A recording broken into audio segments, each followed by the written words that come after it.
കൂട്ടുകാരെ, നമുക്കിന്ന് നല്ലൊരു ചെമ്മീനിൻ്റെ ബിരിയാണി ഉണ്ടാക്കാം. അധികം മസാലയൊന്നും ചേർക്കാതെ സിമ്പിളായിട്ട് എങ്ങനെ ഉണ്ടാക്കുകയെന്ന് കാണാം.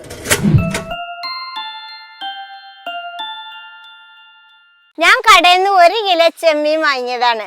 അത് നേരാക്കി നുള്ളിപ്പിറക്കി തലയും വാലൊക്കെ കളഞ്ഞ് നോക്കുമ്പോൾ ഒരു 500 ഗ്രാം, ഏറിയ ഒരു 600 ഗ്രാം ഉണ്ടാവും. അതുകൊണ്ടാണ് ഞാനിന്ന് ബിരിയാണി ഉണ്ടാക്കാൻ പോണത്.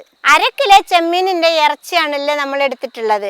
അതിന് വേണ്ടി ഞാൻ 250 ml കപ്പ് കൊണ്ട് 3 കപ്പ് അരിയാണ്, ജീരകശാല അരിയാണ് ഞാൻ കഴുകി വൃത്തിയാക്കി വെച്ചിട്ടുണ്ട്. കണ്ടില്ലേ? ഇനി നമുക്കിത് ഉണ്ടാക്കാൻ തുടങ്ങാം. നമുക്ക് ആദ്യം ഈ ഉള്ളി ഒന്ന് പൊരിച്ചെടുക്കാം. ഞാനിവിടെ ഒരു പാത്രത്തിൽ ഇത് ഉള്ളി പൊരിച്ചെടുക്കാൻ വേണ്ടിയിട്ട് 1 കപ്പ് സൺഫ്ലവർ ഓയിലാണ് ഒഴിച്ചു കൊടുക്കുന്നത്.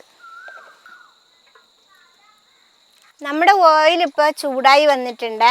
ഞാനിവിടെ 3 മീഡിയം സൈസിലുള്ള വലിയ ഉള്ളിയാണ് അരിഞ്ഞിരിക്കുന്നത്. നൈസായിട്ട് നീളത്തിലാണ് അരിഞ്ഞിരിക്കുന്നത്. അതിലിട്ട് കൊടുക്കുക. ഇട്ട് കൊടുത്തിട്ട് നന്നായിട്ട് ഇളക്കി വറുത്തെടുക്കുക. മക്കളെ, നമ്മുടെ ഉള്ളിയൊക്കെ ഒന്ന് കളർ മാറി വന്നിട്ടുണ്ട്. ഒന്നും കൂടി ഒരു ഗോൾഡൻ കളറായി വരട്ടെ. ഇപ്പം നമ്മുടെ ഉള്ളിയൊക്കെ ആയിട്ടുണ്ട്. നമുക്ക് ഈ ഉള്ളി ഇനി കോരിയെടുക്കാം. ഈ ഉള്ളി തണുത്ത് കഴിഞ്ഞാൽ നല്ല മുരേനായിരിക്കും കേട്ടോ.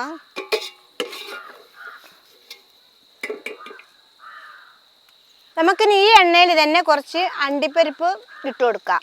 ഇതൊന്ന് കളർ മാറി വരുമ്പോൾ നമുക്ക് കുറച്ച് മുന്തിരി ഇട്ട് കൊടുക്കണം.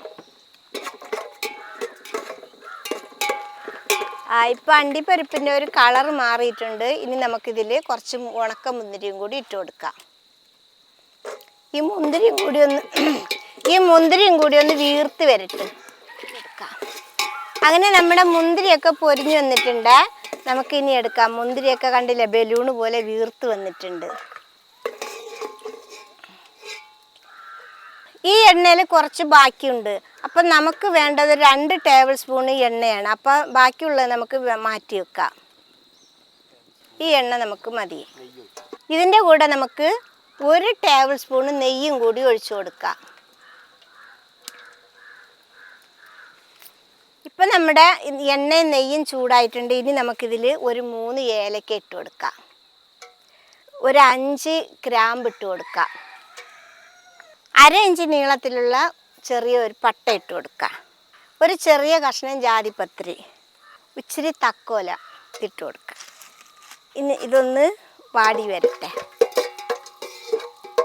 ഇതൊക്കെ ഒന്ന് വാടി വന്നിട്ടുണ്ട്. ഇനി നമുക്ക് ഇഞ്ചി, വെളുത്തുള്ളി, പച്ചമുളക് ചതച്ചത് 1 ടേബിൾ സ്പൂൺ ഇട്ട് കൊടുക്കുക. ഇഞ്ചി വെളുത്തുള്ളിയുടെ പച്ചമണമൊക്കെ ഒന്ന് മാറി വരട്ടെ. ഇപ്പോൾ ഉള്ളിയുടെയും ഇഞ്ചിയുടെയും പച്ചമണം മാറിയിട്ടുണ്ട്.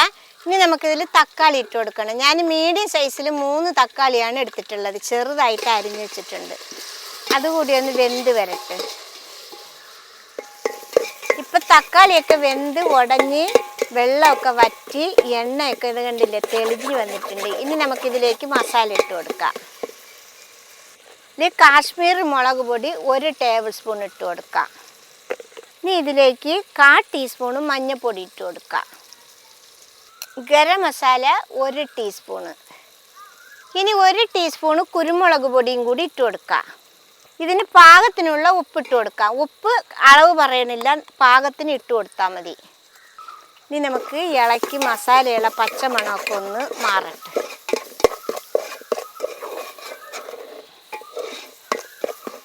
ഇപ്പം നമ്മുടെ മസാലയുള്ള പച്ചമണമൊക്കെ മാറിയിട്ടുണ്ട്. ഇനി നമുക്കിതിൽ ഒരു 1/2 കപ്പ് വെള്ളം ഒഴിച്ചു കൊടുക്കാം. ഇനി വെള്ളം ഒന്ന് തിളച്ച് വരട്ടെ. ഇപ്പം നമ്മുടെ മസാലയൊക്കെ പച്ചമണമൊക്കെ മാറി വെള്ളമൊക്കെ തിളച്ച് വന്നിട്ടുണ്ട്. ഇനി നമുക്ക് നമ്മൾ പൊരിച്ച് വെച്ച ഉള്ളിയിൽ ഒരു 3/4 ഭാഗം ഉള്ളി ഇതിലേക്ക് ഇട്ട് കൊടുക്കാം. ഇത്രയും ഉള്ളി ഞാൻ മാറ്റി വെച്ചിട്ടുണ്ട് നമുക്ക് ചോറിലിട്ട് കൊടുക്കാൻ. ഇനി നമുക്കിതൊരു 2 മിനിറ്റും കൂടി ഇളക്കി കൊടുക്കാം. ഉള്ളിയും മസാലയും ഒക്കെ പടം മിക്സാക്കിയിട്ട് എടുക്കാം. ഇപ്പം നമ്മുടെ മസാലയൊക്കെ റെഡി ആയിട്ടുണ്ട്. നമുക്കിനി ഇത് ഇറക്കി വെക്കാം. ഇനി നമുക്ക് ചോറുണ്ടാക്കിയെടുക്കണം. അതിന് വേണ്ടി ഞാനൊരു പാത്രം അടുപ്പത്ത് വെക്കുക. ഞാനിതിൽ നമ്മൾ ഉള്ളി പൊരിച്ച എണ്ണ തന്നെ 2 ടേബിൾ സ്പൂൺ ഒഴിച്ച് കൊടുക്കുന്നുണ്ട് കേട്ടോ. ഇനി ഇതിൻ്റെ കൂടെ തന്നെ നമുക്ക് 1 ടേബിൾ സ്പൂൺ നെയ്യും കൂടി ഒഴിച്ച് കൊടുക്കാം. ഇപ്പം എണ്ണ ചൂടായിട്ടുണ്ട്. ഞാനിതിൽ 4 ഏലക്ക ഇട്ട് കൊടുക്കുക, 6 ഗ്രാമ്പ് ഇട്ട് കൊടുക്കുക, ലേശം തക്കോല, ചെറിയ കഷ്ണം ഒരു പട്ട പൊടിച്ചിട്ടിട്ട് കൊടുക്കുക. നമുക്കിതൊന്ന് ഇളക്കാം. നമ്മളിട്ട സാധനങ്ങളൊക്കെ വാടി വന്നിട്ടുണ്ട്. ഇനി നമുക്കിതിൽ വെള്ളം ഒഴിച്ചു കൊടുക്കാം. ഞാനിവിടെ 3 കപ്പ് അരിയാണല്ലോ എടുത്തിട്ടുള്ളത്. അപ്പോൾ 1 കപ്പിന് 1.5 കപ്പ് വെള്ളം വെച്ച് ഞാനിവിടെ 4.5 കപ്പ് വെള്ളമാണ് ഒഴിച്ചു കൊടുത്തിട്ടുള്ളത് കേട്ടോ. നമുക്കിനി വെള്ളത്തിന് പാകത്തിനുള്ള ഉപ്പിട്ട് കൊടുക്കാം. ലേശം പൊരിച്ച ഉള്ളിയും കൂടി ഇട്ട് കൊടുക്കാം. ഇനി നമുക്കിതിലേക്ക് 1 ടീസ്പൂണ് ചെറുനാരങ്ങയുടെ നീരൊഴിച്ചു കൊടുക്കാം. ഇനി നമുക്കിത് നന്നായിട്ടൊന്ന് ഇളക്കി ഉപ്പൊക്കെ നല്ല പാകം നോക്കിയിട്ട് നന്നായിട്ട് വെള്ളം ഒന്ന് തിളച്ച് വരട്ടെ. ഇതാ നമ്മുടെ വെള്ളം വെട്ടി തിളയ്ക്കണ്ട. ഈ സമയത്ത് നമുക്ക് കഴുകി വൃത്തിയാക്കി വെച്ച അരി ഇതിലേക്ക് ഇട്ട് കൊടുക്കാം.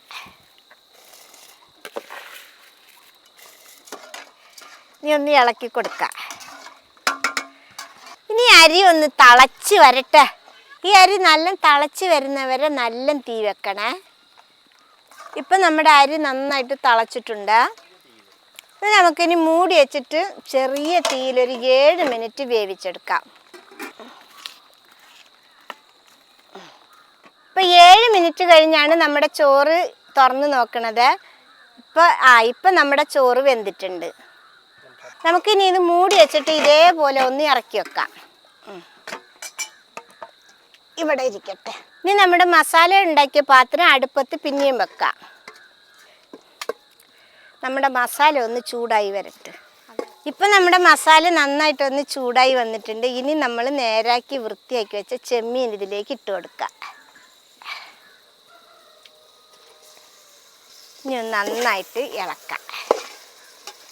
ഈ ചെമ്മീനിലത്തെ വെള്ളമൊക്കെ ഉണ്ടല്ലോ, അതൊക്കെ ഒന്ന് പുറത്ത് വരട്ടെ. അതുവരെ നമുക്ക് കത്തിച്ച് ഇളക്കി കൊടുക്കാം.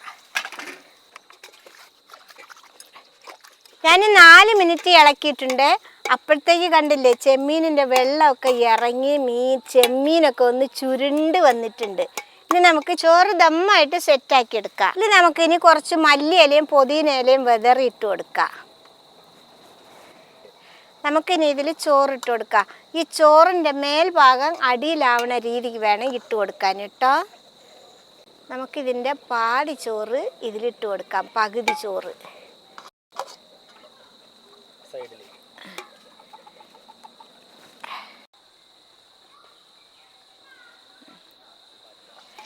ഈ ചോറ് ഇപ്പം മെല്ലെ ഒന്ന് സമമാക്കി വെച്ചിട്ടുണ്ട്. അമർത്താൻ പാടില്ല കേട്ടോ. ഇനി നമുക്കിതിൻ്റെ മേലെ ഇതിൻ്റെ കുറച്ച് ഉള്ളി പൊരിച്ചത് ഇട്ട് കൊടുക്കാം.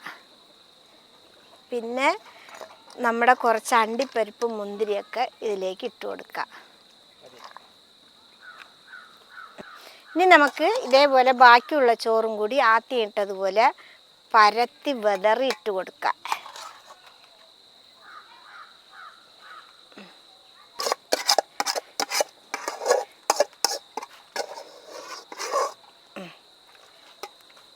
ഇപ്പം നമ്മുടെ ചോറൊക്കെ ഇതിൽ ഇട്ട് കഴിഞ്ഞ് ഇനി ഒന്നുകൂടി ഒന്ന് സമമാക്കി വെച്ച് കൊടുക്കുക. അമർത്താൻ പാടില്ല. ഇനി നമുക്ക് ഇതിൻ്റെ മേലെ ഈ ബാക്കിയുള്ള ഉള്ളിയും കൂടി ഇതിൽ നമുക്ക് ഇട്ട് കൊടുക്കാം. ബാക്കിയുള്ള അണ്ടിപ്പരിപ്പും മുന്തിരിയും കൂടി ഇതിൽ പരത്തി ഇതേപോലെ ഇട്ട് കൊടുക്കാം. കുറച്ച് മല്ലിയിലയും കൂടി ഇട്ട് കൊടുക്കാം. മല്ലിയിലയും പുതിനയിലയും കേട്ടോ, രണ്ടും മിക്സാക്കിയതാണ്. ഇനി നമുക്കിതിൽ 1 ടേബിൾ സ്പൂൺ നെയ്യ് ഇങ്ങനെ മൊത്തത്തിലിങ്ങനെ പരത്തിയിട്ട് ഒഴിച്ചു കൊടുക്കാം.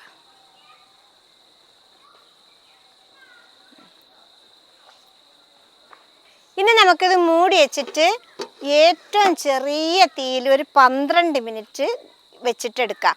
ചോറിങ്ങനെ ദം ചെയ്യുമ്പോഴാണ് നമ്മുടെ ചെമ്മീനൊക്കെ നന്നായിട്ട് വെന്ത് വരിക. പിന്നെ നിങ്ങൾ ഗ്യാസ് സ്റ്റൗവിലാണ് വെക്കുകയാണെങ്കിൽ ഏറ്റവും ചെറിയ തീയിൽ വേണം വെച്ചെടുക്കുക കേട്ടോ. ഇപ്പം നമ്മുടെ ബിരിയാണി ചെറിയ തീ കത്തിച്ചിട്ട് 12 മിനിറ്റ് വെച്ചിട്ടുണ്ട്. ഇനിയിപ്പോൾ തീയൊക്കെ കെടുത്തിയിട്ട് ആ അടുപ്പത്ത് തന്നെ തുറക്കമൊന്നും ചെയ്യാതെ 15 മിനിറ്റ് അവിടെ ഇരുന്നോട്ടെ. അത് കഴിഞ്ഞിട്ട് നമുക്ക് നോക്കാം. ഇപ്പം നമ്മുടെ ബിരിയാണി അടിപൊളിയായി ആയിട്ടുണ്ട് കേട്ടോ. ഇനി നമുക്ക് പാത്രത്തിലേക്ക് മാറ്റിയെടുക്കാം. അടിപൊളി മണം കേട്ടോ. ഹാ, നമുക്ക് ചോറ് ഒരു പാത്രത്തിലേക്ക് മാറ്റിയെടുക്കാം. നല്ല മണമുണ്ട് കേട്ടോ മക്കളെ. നമ്മുടെ ചെമ്മീനൊക്കെ ചുരുണ്ട് മടങ്ങി. അങ്ങനെ നമ്മുടെ ചെമ്മീൻ ബിരിയാണി റെഡി ആയിട്ടുണ്ട്. ഇത് കണ്ടില്ലേ മക്കളെ, കടലിലൊക്കെ നീണ്ടു നിമിർന്ന് ചാടി കളിക്കണ ചെമ്മീന് ചട്ടിയിൽ വന്നപ്പോൾ കണ്ടില്ലേ ചുരുണ്ട് മടങ്ങി പാവം പോലെ കിടക്കണത്. ഇനി നമുക്കിത് കഴിക്കാട്ടോ. ഇത് നല്ലവണ്ണം ഇളക്കി മിസ്സാക്കിയിട്ട് വേണം നമുക്കിത് വിളമ്പി കൊടുക്കാൻ. എല്ലാ ചെമ്മീനും എല്ലാ ചോറും മസാലയൊക്കെ മിസ്സാവട്ടെ. ഇതേപോലെ എല്ലാവരും ഉണ്ടാക്കി നോക്കണം. ഇഷ്ടം പോലെ ചെമ്മീൻ കിട്ടാണ്ട് കേട്ടോ മക്കളെ. അതുകൊണ്ട് എല്ലാവരും ഉണ്ടാക്കണം. സിമ്പിളായിട്ട് ഉണ്ടാക്കാൻ പറ്റും. ഇഷ്ടപ്പെട്ടാൽ സബ്സ്ക്രൈബ് ചെയ്യുക, ലൈക്ക് ചെയ്യുക, കമൻറ്റ് ചെയ്യുക, ഷെയർ ചെയ്യുക, ഫോളോ ചെയ്യാനും കൂടി മറക്കരുതേ.